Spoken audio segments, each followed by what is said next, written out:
Congratulations again. Thank you. You know, this is a big role for you, It and certainly is. you're obviously a very distinguished and respected firefighter and paramedic here in Oakland. You've had a long time history in Oakland. So tell me a little bit about yourself, your upbringing, and growing up here in Oakland. So I grew up not too far from here, just around the corner on 101st. I went to Bishop O'Dowd High School, just up the hill. So this is kind of ground zero for me. I spent a lot of years here at Station 20. Very formative years. Some of my best years were in this firehouse, really learning how to be a firefighter. Served under great leadership, great captains and lieutenants and battalion chiefs. And it really has propelled me to where I've gotten to in my career.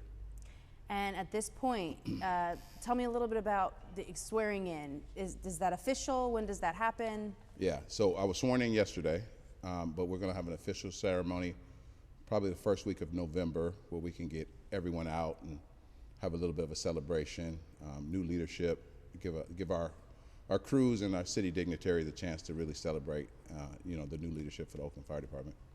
Well, congratulations. Thank you. Chief. Yes. Why did you become a firefighter? It really started at Bishop O'Dowd. That was really the seed of wanting to be a public servant, really wanted to serve my fellow man. It's always kind of been in me. I've played sports my whole life. Just being part of a team is what really attracted me to the fire department, and it really has been greater than I could ever imagine. So when did you know you were going to pursue this? I started pursuing it kind of out of college. I was doing some different odd sales jobs and trying to figure out what I wanted to do. When you get out of college, it's kind of a unique time. You don't really know what the next step is, what the next chapter is, and the fire department just kind of fell out of nowhere. And as soon as I walked into the firehouse and saw how the day goes and what goes into the day of a firefighter, I knew this was it for me, for sure. So what does it mean to you, to have grown up in Oakland, to have chosen this career path? What does it mean to you now that you've gotten to this position, the fire chief of the Oakland Fire Department? It means everything. This is a dream job. It was a dream job when I became a firefighter, and it's been a dream job every step of the way. Each time I got promoted to something new, I felt like this is it. This is where I'm going to end. I'm in my place where I need to be. And each time I felt like I could give a little bit more. And so I didn't have any grandiose plans when I got hired about being the chief of the fire department. I just knew I wanted to help the fire department. I knew I wanted to help in any way I could, and it has led me to be the chief of the fire department, and we could not be more excited. So you've worked in every rank and file. You're firefighter-paramedic, and you've worked along every job. Every position. So from firefighter-paramedic, engineer, lieutenant, captain of training, battalion chief, special operations chief, deputy chief, fire chief.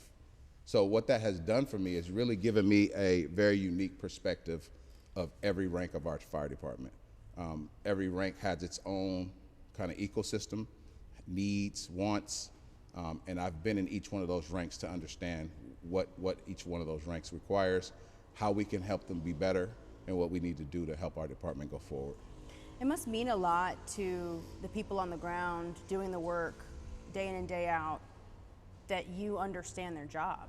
Absolutely. And that you've been able to do it and have done it for over 20 years. Yeah, and I'm one of them. I've served in every capacity, like I said, and also it just, the camaraderie. I understand what a day in the firehouse feels like. It really means something that I grew up in the Oakland Fire Department, because I understand our traditions, I understand what really makes us tick, what makes us unique, but I also understand where we can get better. And if you haven't had that unique perspective for almost 24 years, it's really hard to come into an organization and instantly understand where they're coming from. So all of your career you've been in Oakland, yes. Correct? So well, no, I spent 1 year in Hayward. I started in 1 year in Hayward, and then I was in Oakland for the last 23. Okay. So your very first job as a firefighter was in Hayward, and then you came, okay. Then I came to Oakland. So that's pretty much the majority of your career. Absolutely. 99.9%, yeah. Tell me a little bit about what makes firefighting unique in Oakland? Is there any call that you can say, this is an Oakland specific type of call that, you know, kind of prepares you for this role specifically? Nothing prepares you for this role. You know, it really is a day-by-day challenge. What I will say is unique about Oakland is that every challenge you can have in the fire service is here in Oakland, whether that's, you know, the Bay Bridge or the Caldecott Tunnel or International Airport or the Port of Oakland or high-rise, underground BART. Every challenge that you can have, we have here in Oakland. So what that means for our firefighters is that they have to be prepared mentally and physically for anything.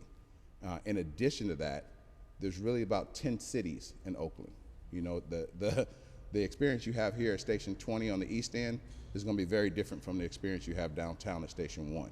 You know, so you really have a rich tapestry throughout the city that you can move around the city and have a really robust career in the fire service and really experience everything there is to experience. Like micro cultures in a way. Exactly. Okay. And micro challenges for those specific districts that you have to deal with, whether it's a language barrier or whether it's, you know, high rise or technical rescue or whatever the case may be. There's whatever you want to get involved in, we have something for you here in Oakland. So I'm curious about, you know, moving forward. You've got your appointment.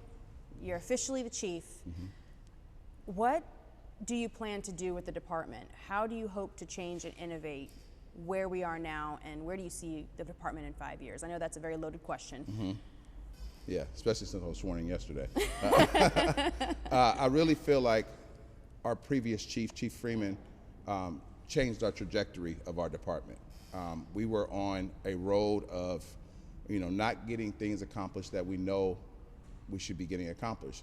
Chief Freeman came in and really gave us another road and a leadership class on how we can get things done in the Oakland Fire Department and what we deserve as firefighters. So I've taken that momentum, and with my staff and my team, we've really mapped out what some of the projects are that we want to get done.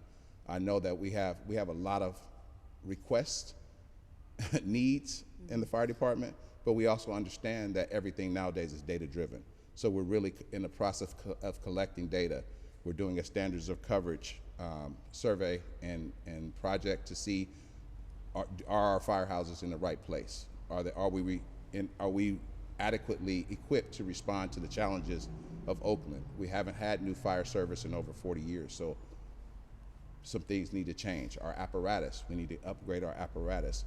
All of these things take time. At the forefront of what we're doing is we're developing a mental health program for our members.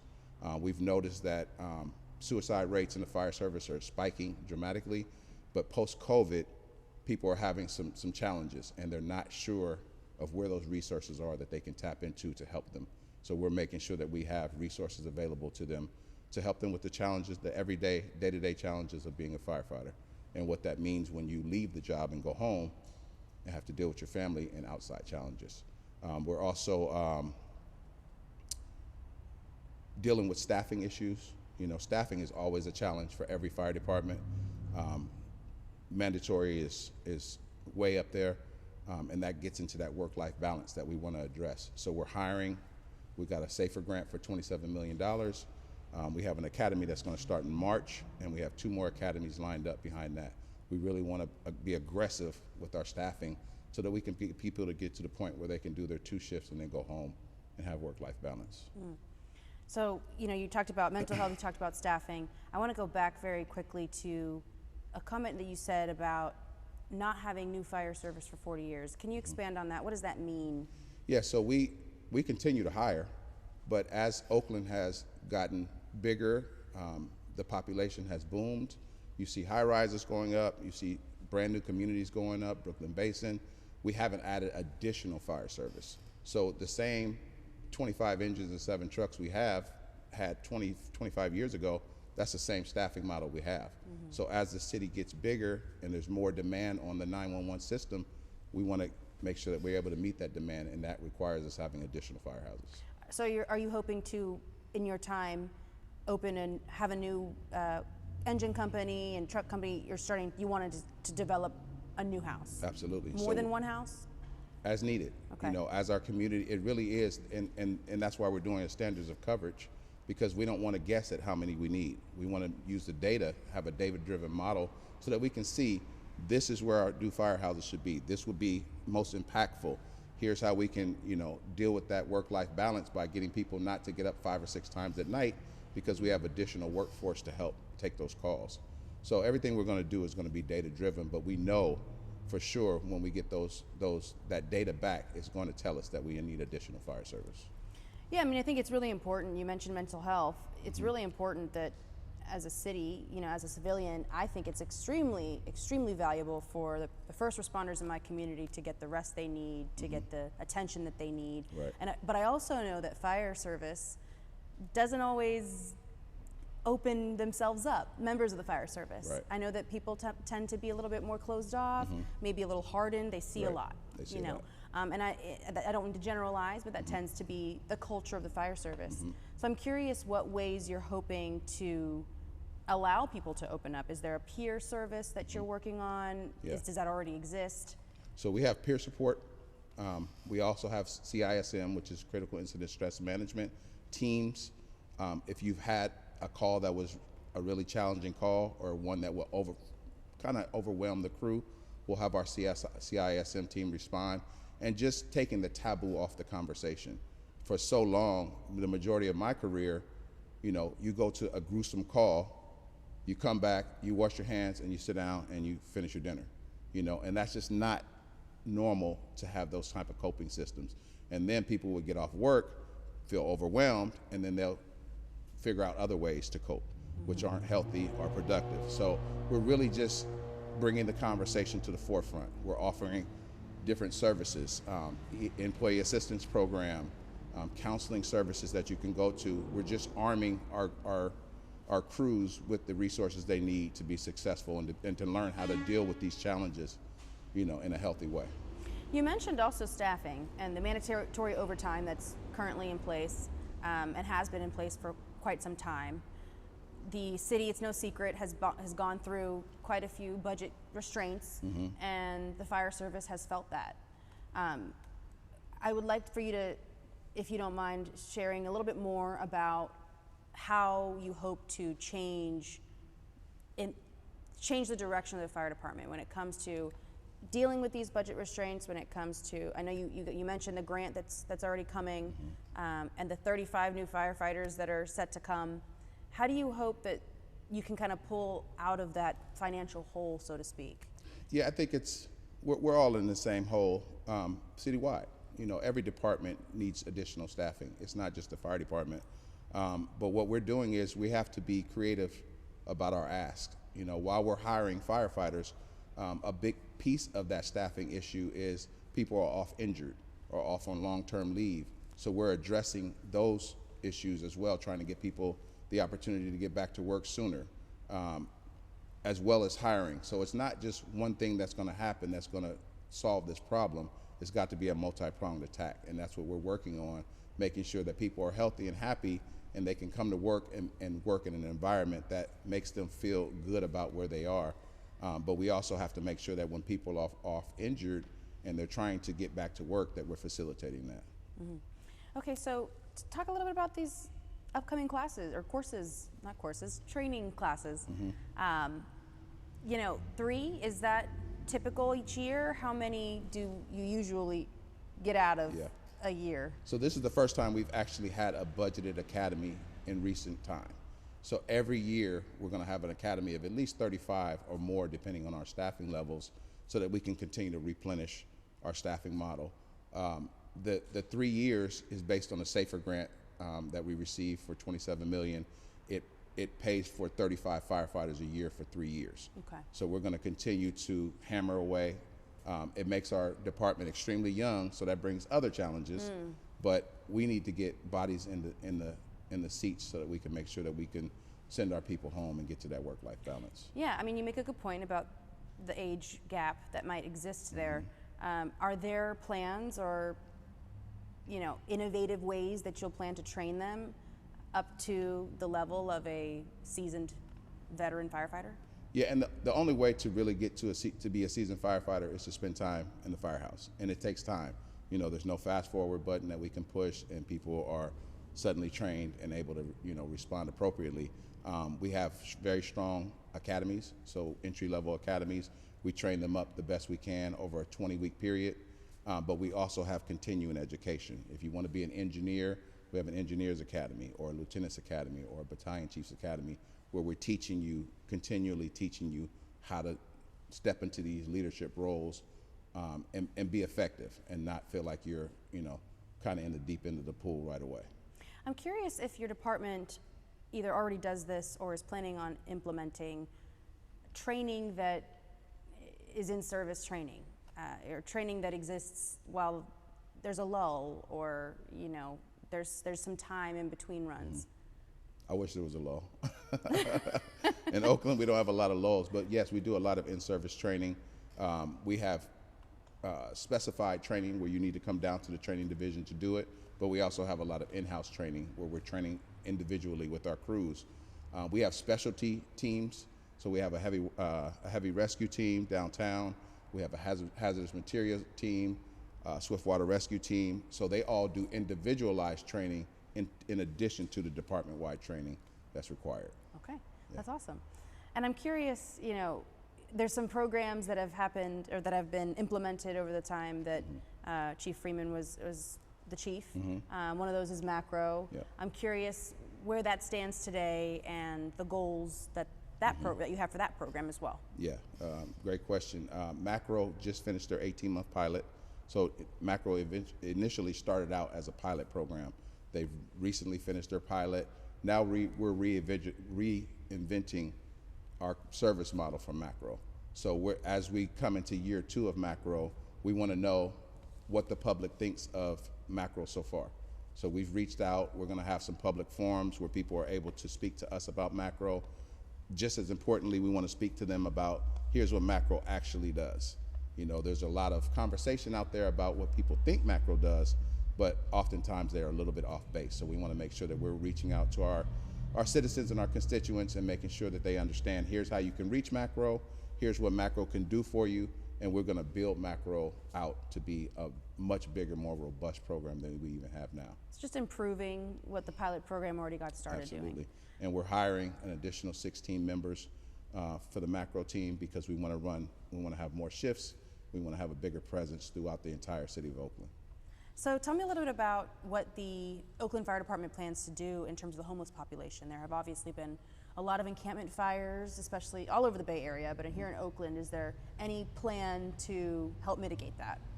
Yeah, so from a fire department's perspective, obviously we're one spoke in the wheel. This is a humongous challenge for the entire city. So all of our city leadership is crafting ideas and ways that we can help our unsheltered population. The Oakland Fire Department, Macro is a big piece of that, is on a day-to-day basis going to these encampments and seeing what services we can offer them. We offer them, you know, food, water, socks, whatever they need, but more importantly, we want to offer them services to try and help them get off the streets and into shelters where they can have more comfortable accommodations. So we're continuing to work with our leadership throughout the city to craft plans of how we're going to, you know, tackle this enormous problem. Yeah, it sounds like Macro is in some ways fire prevention as well as citizen and like civilian needs. In some ways. They partner with every aspect of our department. Like you said, fire prevention, operations. They really are a Swiss Army knife for the fire department. You mentioned that the whole city is dealing with these budget constraints. And I'm curious what your response would be in terms of the response times that specifically at 911. Obviously, a lot of calls come for fire and EMS. What challenges has the fire department had to face with those long wait times for civilians? From a fire department perspective, it hasn't really hit us in that way. From when you call 911 and we get dispatch, we're going to be there in less than 5 minutes, no matter where you are in the city. That's our response model. Our challenge with the 911 system is recruiting and retaining dispatchers. So that's something that we're really having a push on right now. If anyone wants to be a dispatcher, you're going to have an opportunity, and we'll be pushing that out to the public because we want the public to become part of the Oakland Fire family. But from a response standpoint, you know, the Oakland Fire Department has never changed. When you call 911, we're going to figure out where you are, and we're going to be there in less than 5 minutes. That's reassuring, I'm sure, for people. I'm curious, you know, you mentioned recruiting. 35 new people, you know, that requires a little bit of recruiting. Yes. Can you talk a little bit about the new recruitment efforts that will take place? Yeah, so they're already underway. One of the things I've always loved about Oakland is that we value our diversity. You know, we want people from all walks of life to come in, and that's why we have such a you know, a rich experience here, because we have people that literally come from every job you can think of, different parts of the world, and they bring something to the fire service that a lot of departments don't have. So we target recruit Oakland citizens. You know, we're very upfront about that. If you're a citizen of Oakland and you want to serve your city, we want to have you in our fire department. So we've reached out. We want people who speak different languages. We want women. We want you know, transgender. We want every part of the population in our fire department because we feel like that makes us a better department and a stronger department. That's true. I would agree. I'm also curious, you know, you talked a little bit about diversity. You know, you were the previous president of the Black Firefighters Association. Does that play into that recruitment effort? You know, your ability to get along with all kinds of people. You're from Oakland, you understand Oakland. Yeah. Is that a factor for you? It is. It is. Being the president for 6 years, it really helped me to have that outreach throughout the city. So I've dealt with, you know, hundreds of organizations. Oftentimes they're requesting us to give them money or support a sports team or whatever the case may be. And I can now utilize those same partnerships to recruit citizens into the fire department. More importantly, when I went to Bishop O'Dowd, we had a fire station directly across the street from Bishop O'Dowd. And I would see them all the time backing into the firehouse. And it never, ever dawned on me like, I could be a firefighter, because I didn't know anyone who was a firefighter. So it's important that for me, and it's important for our department, that we have people in the community so that if you're a woman or a man or black, white, Latino, there's people that you can see, that these young kids can see and say, oh, maybe one day I could be a firefighter. It's really important. So yeah, that time as the president continues to serve great dividends for me as the chief, for sure. Well, I want to say congratulations again. I want to ask you if there's anything that you really want the people of Oakland to know about their new fire chief. I'm a homegrown fire chief. You know, I grew up here in Oakland. Oakland means the world to me. Our goal is to give our firefighters every resource they possibly can have to be successful. But even more than that is to make our city as fire safe as possible. You know, we have tremendous challenges within our city, whether it be wildland-urban interface, you know, going back to the 1991 fire, the Transbay Tube fire. We have history here of real devastation, earthquakes, you know, lots of things keep me up at night. But we are, with city leadership, Mayor Tao, City Administrator Johnson, from the top of the food chain down, we are trying to figure out how we can be more fire safe and just more public safety conscious throughout the city. So we are on top of it, and we expect big results. It's amazing.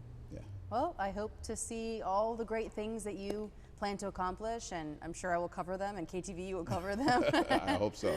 And yeah, I wish you all the best of luck. Thank you. Moving forward. Thank you for your time.